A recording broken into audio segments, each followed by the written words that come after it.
Good morning from AthensDAO, Anatoly. Good morning. Thank you for having me. Thank you for joining us. It's a big honor, of course. And the most important question on everybody's mind is, did you claim your Jito airdrop? Oh man, uh, probably not. Yeah, it's definitely been an exciting time. So I really appreciate you taking the time to talk to us today. The theme is governance. The theme is DAOs. And you know, I think it's obvious that decentralized protocols need DAOs. Um, do you think, though, that that structure of governance will go beyond decentralized protocols? Um, I think so eventually. Like this has kind of like been my dream is that like the coolest thing about blockchain and crypto is there's nothing to do with tokens or consensus or anything like that. It's that ordinary people now have access to like consumer grade cryptography that's impossible to break. And when you have like, a billion people that all understand that they have a private key and they can use it to coordinate action globally, it becomes, I think, the most powerful kind of network state, whatever you want to call it. It becomes a very, very powerful thing because they could, for example, all instantly pull funds together and go like click one button and activate it and go make that thing happen. The example that I bring up is that like eventually like there'll be enough people that care that will be like, hey, let's pull all our money together and buy every coal plant and shut them down, and they could do it in like 2 minutes. Right? That would be it's an incredibly powerful tool for like folks that want to create change in the world.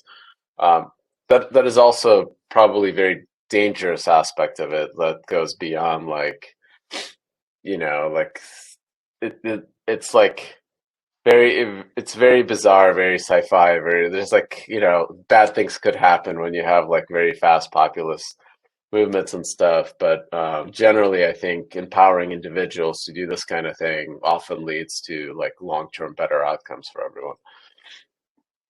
Yeah, and I like the connection to the speed of things. Like we've seen how markets have completely been transformed by how fast information and the accessibility to your bank account, completely changes the way things move. Like You people know, need like to like take action. It needs to be, it's generally very hard to take action that takes years to materialize. I mean, people build careers and stuff and like do that. They spend a lifetime doing stuff. A lot of people do that, but like to get a large group of people together to go do something, you usually need like fast activation. You need to capture their attention span and then like make them feel empowered that the action that they're doing is actually having real impact. And I think like crypto can actually achieve all those, and that's a really, really cool thing. so for DAOs, do you think this discussion today needs to be on how we build tools that are missing, or is it more broad and wide? Like, what is the philosophy? What do we need to, you know, what's the DAO philosophy? Like, what tools do we need? Because there's so many new things unlocked with this, right? Like anonymous voting, the transparency, one of the things I like to cite very often is you finally can have votes connected to instructions that something's going to happen Yep. and it's unstoppable. Yeah, that I think for a lot of the tools are there, and there's a lot of configurations and permutations. I think folks should continue like working on like those features, but I think one really important aspect I think is like we need to have default templates parameters that have empirically shown to be stable and working well. Um, like all DAOs, all subcommittees, all this stuff has like this honest majority assumption, and a lot of it works a lot of the time, right? Like you look at like the 1,000 Tendermint networks have launched. I don't think I can name a single example where there was like a subcommittee failure. There are plenty of other failures, but like I think the idea of how staking and competition to get staked and all that stuff creates like a good enough environment for honest majorities to arise, I think is something that is like underexplored. Like every DAO should kind of have like, hey, we've seen this like work 1,000 times to pick a really good like governance, right? Let's use that as a template. But of course, people should go experiment and figure stuff out and study it and do the R&D. And then also add features like privacy and stuff like that. But like my my kind of the thing that I was really the most disappointed with like the last cycle was like how many DAOs were didn't have any semblance of good governance really under the hood. It was still really just like the developer team with that was had full control without actually like having the right kind of like delegation and thresholds and stuff to really give that up to the community and like let them run with it. Yeah, and those are all things that are philosophical explorations, not so much the tooling. The tooling exists, right? Like the ability to delegate exists. Um, I think I think we need we need some nice defaults and we need I would say papers that show, hey, look, this is why these defaults work, and that that kind of like can create enough information for users that are not scientists, right? That don't have the time to do the R&D, but they can at least be like, hey, this is not following the standard template that everyone knows works. Why, right? Like they can at least ask those questions and maybe avoid projects that are like trying to do something shady. yeah, it's almost like everybody gets a chance to play Civilization Yep. and kind of change parameters. You know, that didn't work. Let's reset. And thinking about where we are, the setting of Athens, I like to try to imagine going back in time and thinking which of these ideas would be most mind blowing. Again, for me, it's the fact that like, here's a way for us to vote, and the moment we vote, it's executed. Which ideas do you think would probably like, blow the minds of these ancient philosophers? Yeah, that's a really cool question. I mean, like Socrates, right? Like in Athens was they had direct democracy. Didn't end for Socrates. Didn't end well for Socrates. Yeah, and yeah, that's an example of a vote that he wouldn't have wanted to execute immediately. Yeah, yeah. Uh, I think there's also like it's almost like I think what I'm worried about is almost like what the U.S. founders were worried about is how do we limit the incentives and the power of the DAO to where it is still like expressive and like does everything that it wants to do, but has the least amount of attack surface area. Um, because like you can basically set it up right now to go to execute and do whatever, but I think like when you look at like a proof of stake network, um, like Solana's DAO is like very much like a mix of like different groups and incentives that are like running the network, right? It's the developer team is working on the code, but now there's multiple development teams because it's open source. Anyone can actually go create their own team that will have as much of a voice as anyone else, right? It's kind of market based at that point, because whoever runs the code, the validators that run the code kind of decide that, and validators themselves are a large distributed group. And what's interesting is that like the network itself does not own anything. Really, the only power that the network has is the emissions function. It doesn't actually like own the state because any single copy could be enough for somebody to create their own fork or to whatever to uh, like basically prove that the rest of the network did something faulty and everyone will throw out that state. You only need one copy. So really like the only real power that the network has is the emissions function. And that seems very limiting, but that's actually like when you look at something like Bitcoin, um, its emissions function perfectly aligned with its mission, which was like we want to create money that's really, really hard to censor. Emissions paid for hash power makes it hard to censor. And people really like the idea of hard to censor money, and it was this perfect loop, and which is why I think Bitcoin is where it is today, is because there was this perfect alignment with very, very limited power to the actual DAO or the network state of Bitcoin. There's still one exists, right? Undoubtedly, there's people that write the code and like talk about which code should be what, right? Like all that stuff is still happening, but ultimately, like the only thing that it does is like rewards the right action that is very, very much aligned with its mission.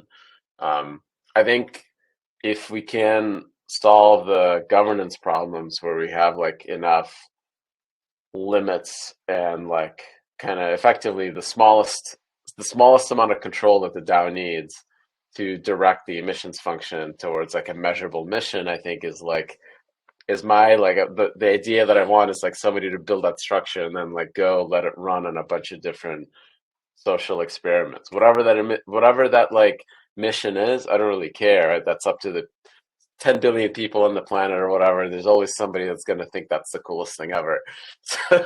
So go experiment and stuff, but like the tools are there. But like I think people need to actually understand that the DAO can have very, very limited control, and the only thing it needs to do is actually just measure the rewards, make sure that they're properly distributed and well aligned. And if you can do that well, you kind of like, could be as big as Bitcoin. I don't know, right? Like maybe people care more about that thing than uncensorable money. That's Yeah, up to the gods. the coordination um, aspect and it can be a reputation ledger too, as long as the incentives are aligned. And I totally agree that that's the most important portion of it. You've also shared a lot of ideas around an idea where the validators of the network are part of the governance of protocols on top. Um, This has been like kind of how do we select like quorums or subcommittees that are generally honest, and like one simple thing is like, and this is what eigenlayer folks have kind of like effectively proposed, is that like you already have a good subcommittee which is running the network. If you just randomly select from that, whether it's using stake or whatever reputation, I don't think really matters, and like that's like an implementation detail. um, but you're likely to get a pretty good shot at getting an honest subcommittee yourself if you select one from the L1, and that one has empirically shown to be pretty good. So that's kind of, I think, like a very interesting aspect, is you could basically like have the validators run the function of the DAO. They're not actually the decision makers. They can pull people that delegate to them and what they want to do, and they can filter bad requests and do kind of the work. And because they run the machines that run the network, they have pager duty, they're on 24/7 effectively, right? They're already like thinking about this as, even if they're hobbyists, it's like their main hobby, right? Like they're so like they're already kind of doing the day-to-day work that you'd want out of your like quorum in the DAO. So that seems like, I think, like in my mind, that would be like a really good start. Just, and my guess is that like those DAOs are probably not going to have like committee failures. And then like once you have like, a bunch of DAOs that themselves haven't had committee failures, you can then pick participants from those, right? You kind of have seeded an environment where the vast majority of things are like working well. so I mean, it makes complete sense in that these people are already there. They're 24/7, as you said, and maybe we build around those people to add maybe subject matter experts who are a little bit closer to each unique Yep. proposal. Um, and then they have something like a veto power in case there's a malicious action. Like sometimes you don't need to decide Yep. on everything. You're just there to kind of like protect the integrity of the network. Yeah, exactly. And this is effectively what the validators do. They don't really make decisions, but they can halt the network if something goes wrong, right? Like, and that's kind of what you want out of the DAO. And the halting isn't permanent because you can always kind of restart and continue, right? So you want to like, yeah, what the reason I ended up with this is like, okay, a bunch of software DAOs failed, but none of the proof of stake networks failed. So what's the difference? So then like why can't we just take what works for proof of stake and then like implement it in software, right? Like software can do anything. So it really seems like that's very much applicable. And yeah, the SPL governance tools already have like quorums that can veto and stuff, and that's I think a really, really good start. We had some previous talks today. One of them was around anonymity in voting. So, this is another concept that's completely foreign, where people will be able to verify, show that they have voted, and at the same time, there's an ability to shield so no one knows in which direction you voted. Do you think that that's something we should go towards? Is it like collusion, for example? You can't kind of detect it as easily if you have that anonymity. I think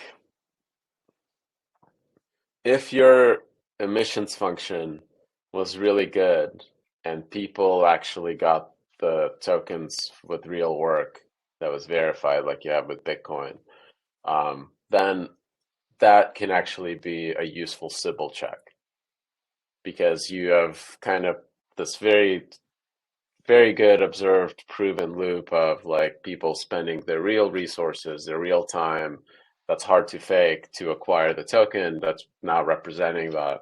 And then stibbling it becomes much, much harder because folks are not going to give those up, just like they're not going to give up Bitcoin, right? Like, so then, yeah, people will collude, but that's just politics, right? They all come together and agree on something to go vote one way. That's going to happen regardless. But the kind of collusion that you want to avoid is that like somebody acquired the the voting power for much, much less economic value, whether it's like real work or money or whatever, than somebody else, right? Like that. This is how we've seen all DAOs fail, I think, both on Ethereum and on Solana, is that like the quorum threshold are low. Somebody has a whole bunch of tokens, whether they got them like on the open market, right? Like because nobody was paying attention or whatever, and then they go and rug the treasury. You want to really avoid that, and usually, I think it comes from like this very, very poor distribution mechanism, whether at the initial creation of the DAO or like subsequent emissions or something. Um, if you can fix that, then like I don't think you're gonna care about the collusion risk at the yeah with privacy coins. But that's a hard problem to fix. Like, Yeah, and it goes back to what you said earlier. It's the incentives. Like this has nothing to do with technology. Everybody, I try to invite as many people to these events to understand that this is beyond just computer science and technology. This is philosophy, economics, sociology. It is the incentive layer that will correct everything. Um, and I think the same goes for delegation. Like as long as the incentives are there, people will choose to either delegate, and then if somebody wants to be attracting delegation, they're going to have some sort of incentive. Um, do you think that the same dynamics play there as well? yeah, delegation, I think, works well when there is like a market, and there's a competitive market for it. And this is kind of like what I've observed out of the validator group. Not all validators are perfect. Some we literally call them potatoes. They Yeah. do. Some actually do try to like cheat the network and like hack the voting mechanism and stuff like that. But usually it's a very small minority, and then you can observe their behavior and like identify them and then have people avoid staking to them. And you kind of And that happens when you have a competitive market because the competitors will watch each other and watch each other's behavior. And you want that. And sometimes there's drama because of that. So, but like it's part of the system working. That kind of its immune response. So I would say for like delegations is that one aspect that makes proof of stake networks work well is that the validators have effectively an economic interest to be there, so they're competing for those economics. So I think you need some emissions going to the validators for their job, whatever that may be, right? Like, doesn't matter, but they're doing a job and they should get paid. And because of that, they will all compete, right? And that competition's good, right? Like, and that'll create an environment where everyone's watching each other and will, sometimes we'll FUD each other or whatever, but like generally it works out. Yeah, and even the example you brought up earlier, where some DAOs fail because someone's not paying attention. Like there has to be that incentive Yep. to to um, to be competitive, and then we need to be selecting the most competitive people to take on those roles of responsibility. Um, a lot of work on the consensus layer, especially things like local fee markets, have influenced a lot my thinking about DAOs. Um, how have DAOs and like concepts like quorums and proposal thresholds and delegations, have those kind of changed your thoughts around consensus, or maybe even how you just act as a leader? Um, I've actually been given a lot of thought about like what should proof of stake networks reward. I think that's actually like suboptimal right now on everywhere. Like in terms like what are the emissions actually rewarding in proof of stake networks? I think is not like the right thing. Um, and it's hard to change that without introducing a bunch of oracles and stuff like that. So this has been like something that I've been thinking a lot about. And like, is it possible to change like that emissions function to be more aligned with growth or some other thing on the network that will actually like kind of create like more value or something that people care about in the network itself.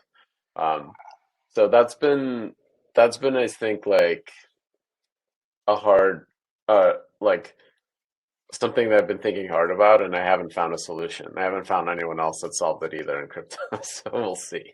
Maybe there is no solution there because the you need the base layer to be as neutral as possible, and introducing other incentives would like corrupt that, right? Like, so who knows?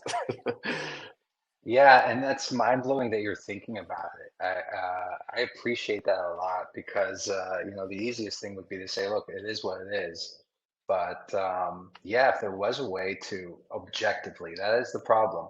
It's who's going, how do you measure um, what the contribution is and the participation beyond just the staking? But maybe that's solved with some sort of reputation. Again, goes to oracles, as you said. Yeah, clearly you've thought about it a lot. Um, I wanted to ask one more question around, what we're doing here with Athens now.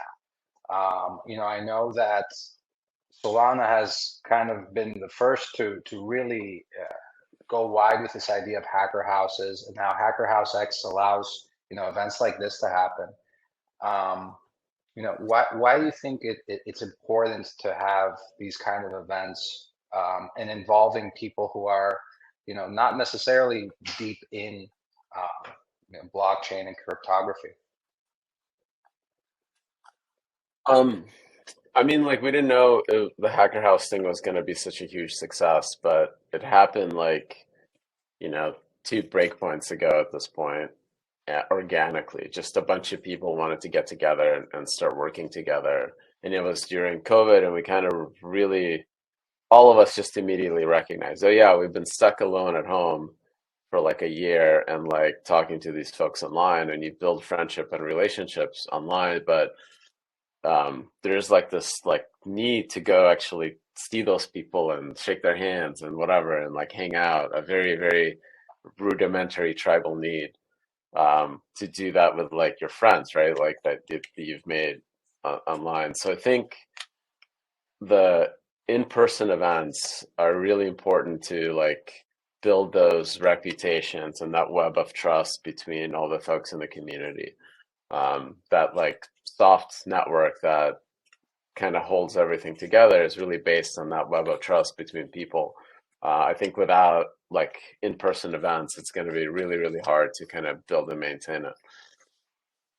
Yeah, well, I definitely agree with you. And, you know, by the support of the Solana Foundation, we're able to have events like this where not only can we meet all these people that we've been, you know, internet friends and, you know, monkey images on Twitter. Now we're, you know, in person, and also we get a chance to share what we're passionate about all year round with the people around us. Really, thank you again for joining. Thank you for having me.